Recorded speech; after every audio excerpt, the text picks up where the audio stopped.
Hi, I'm David Gregg.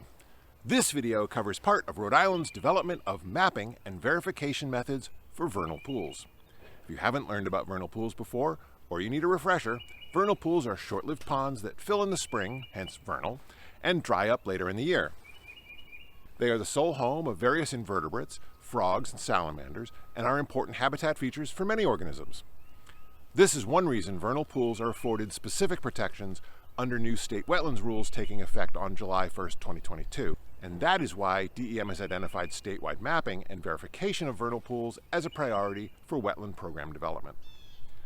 Tom Kutcher, the Natural History Survey's wetland scientist, is coordinating this development with partners from Rhode Island, DEM, USEPA, Audubon Society, Save the Bay, University of Rhode Island, and elsewhere. Part of the effort is development of protocols for mapping potential vernal pools using remote sensing, including multispectral photography and LiDAR. Results are considered just potential vernal pools until they can be verified by field workers, and so criteria and protocols for field verification are also part of program development. The data gathering is being structured using phone and tablet apps as well as old-fashioned paper forms. In this video, the vernal pool team tests its apps and forms on a group of volunteers, professional biologists from agencies and conservation nonprofits. Later on in the spring and early summer, they'll be gathering field data from many sites to feed into the development of the pool verification process. Over time, additional vernal pool scouts might be recruited from the wider interested public, so stay tuned. But for now, let's ride along with Tom, Erica Sachs from USEPA, and Save the Bay's Kate McPherson, and see what there is to discover in a test vernal pool in Exeter. The Rhode Island Natural History Survey presents videos to showcase the animals, plants, geology, and natural systems that surround us, and the people and organizations working to understand and conserve them. Okay, hi everyone. We have paper data sheets that everyone can have, and if you have access to a smartphone or a tablet, you can download the Survey 123 app and a link that Paul has sent to all of us, or I sent it, but Paul set it up, that gets us to the Survey 123 survey for this particular project. If you do have the capacity to do Survey 123, that's probably preferable. What Ben and I have been doing out in the field is that one of us has been doing the paper data sheet, particularly while we work out the bugs. One's been doing the paper data sheet while the other one does Survey 123.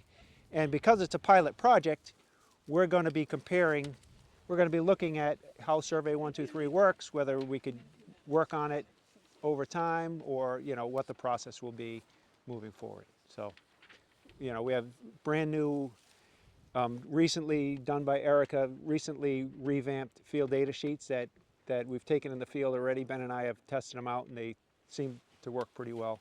And same thing, we have this Survey 123 that seems to be working pretty well. Yeah.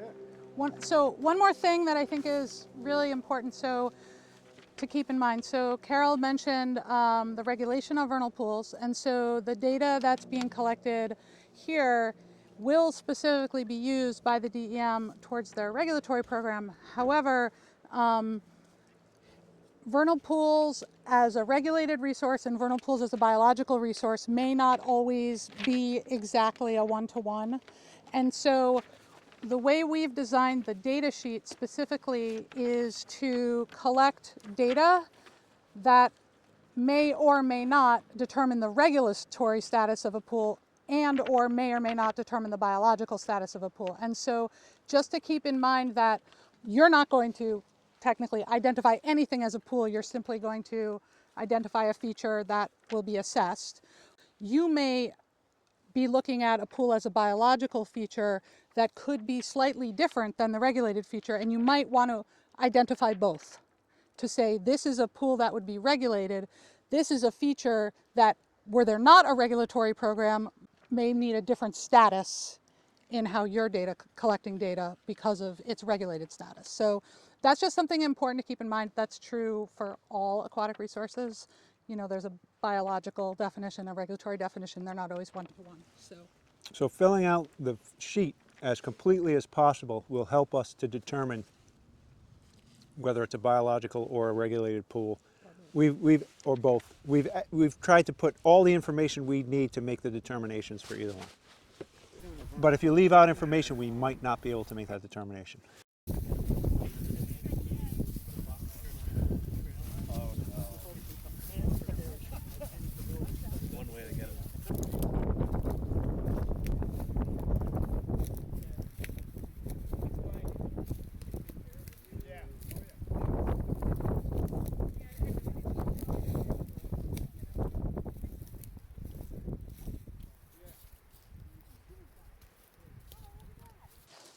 So before we all go wading into the pool, team,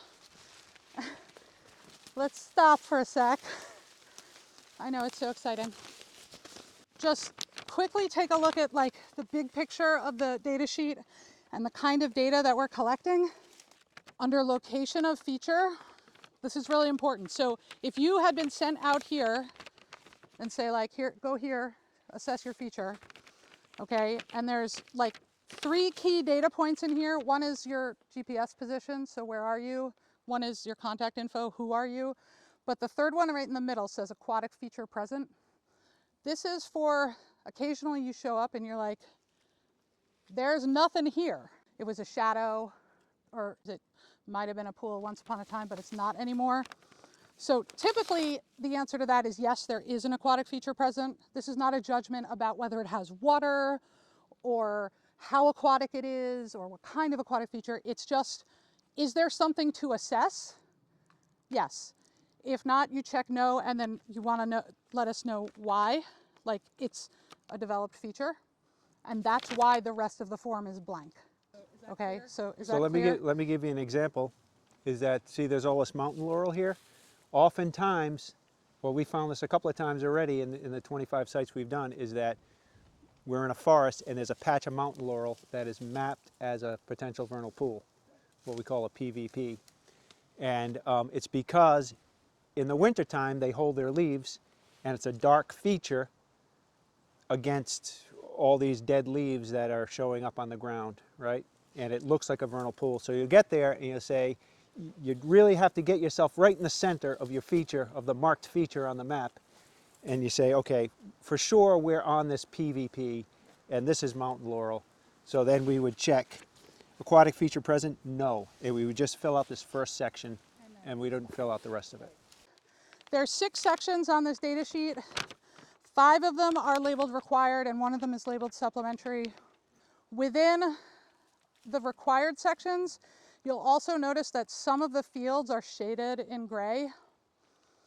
That's what we're calling key assessment data, meaning it doesn't mean that that data is necessarily more or less important than the other data, but it does mean that if any of those are not filled in, it's not really possible to make an assessment conclusion about the pool, if that makes sense.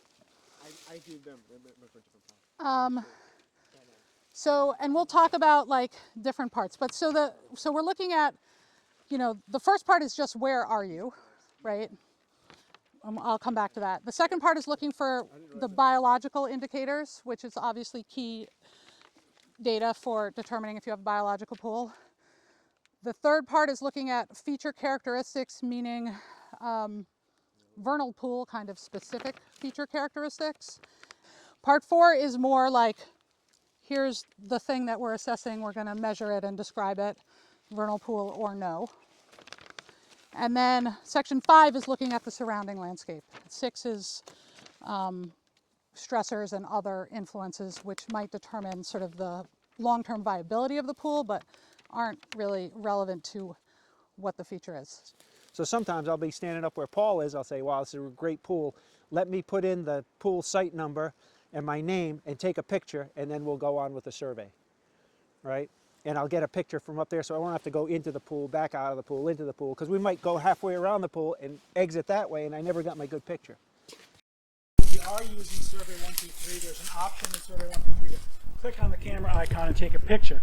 But a better option might be to take as many pictures as you want with your camera, and then after the fact you can go in and say, let me select the 3 best photos out of the 20 that I took and upload those. The first picture in my mind should always be the best sort of overall picture that you can get like standing right here of the entire pool, and then maybe you've got another one that's an egg mass or something unusual. But and there's a place for comments, as with the form, if you want to say something. But yeah, there's a couple of ways to do photos with Survey 123, and happy to talk about those when anybody starts using it and has questions. When you're assessing a vernal pool, like I already said, one of the most important things is the presence or absence of these biological indicators. And so I'm going to say we can all just take a peek in the pool. Two things to note before you go in. One is there's a question on the back about the pool substrate. So just take note of, like, when you step in the pool, is it squishy? Does it feel firm beneath your feet? What kind of substrate is beneath your feet? Is it all leaf litter? Is what's underneath it? So just keeping in mind some of that. As Tom mentioned, try to do no harm. It's helpful if you move slowly so you don't stir up the muck, because it's very, very hard to see. You may notice that there are egg masses, but not scattered evenly throughout the pool. So it's important to walk the entire pool. Walk in as deeply as you can safely. That depends on the height of your boots. And then egg masses also often tend to find what we call attachment sites. So they may be anywhere, but you see where these branches are overhanging the pool or lying in the pool, right? That's a very likely place to find egg masses. The goal is to find the egg masses, but also ideally take a count of them. Why don't we just start by looking in the pool and see what we see? And there's some wood frog egg masses right here. Perfect. All right, so if anyone wants to see a spotted salamander egg mass, there's one right here. They also feel totally different from a wood frog egg mass, so that's like another thing to take note of. And when we look for egg masses, we make sure we do the whole perimeter of the pool. Now, if we don't have to walk in the water, like in an area where we can see pretty far in, we don't even walk in the water. But we want to do the whole pool because wood frogs in particular, sometimes there'll be 200 wood frog egg masses in here, but they'll all be on one bush. They tend to congregate and all lay their eggs in a pile. You really need to force yourself to go and try to go through the prickers and go to that section of the pool that's hard to get to. Try to get to it from an upland and look at every spot in the pool. I mean, ideally, especially if you haven't found wood egg masses yet. So we are asking for a count. I mean, there's a difference between 5 and 20 and 50, right? But 50, 52 doesn't really matter. If you really can't get in and count, that's when you would say, I'm estimating like there were 10 here and I think there might be 10 more there, right? We'd call that estimate. Well, I mean, you might get to a pool and you don't see any egg masses, but you can look for fairy shrimp. And what we do is, it needs to be a sunny day. And you have to stir up the bottom just a little, and you just stare into the pool and you see if you can see anything moving. They're really hard, they're hard to find. But true for tadpoles. if you're at a pool that has fairy shrimp, then there's a chance that you'll see them, because there'll be enough where you can see them, and they're distinctive looking. So fish are like a hot button word for a vernal pool, right? So vernal pool, best vernal pool, no fish, okay? Does fish equal not a vernal pool automatically? 100% of no, as I say to my children, is 100% no. So the problem with fish is, if you have a population of predatory fish, A, a sustainable population of predatory fish, right? They may eat so many egg masses that now you do not have a sustainable population of vernal pool amphibians. But not every fish is a population of fish. One fish does not equal population. One fish does not equal predatory fish either, right?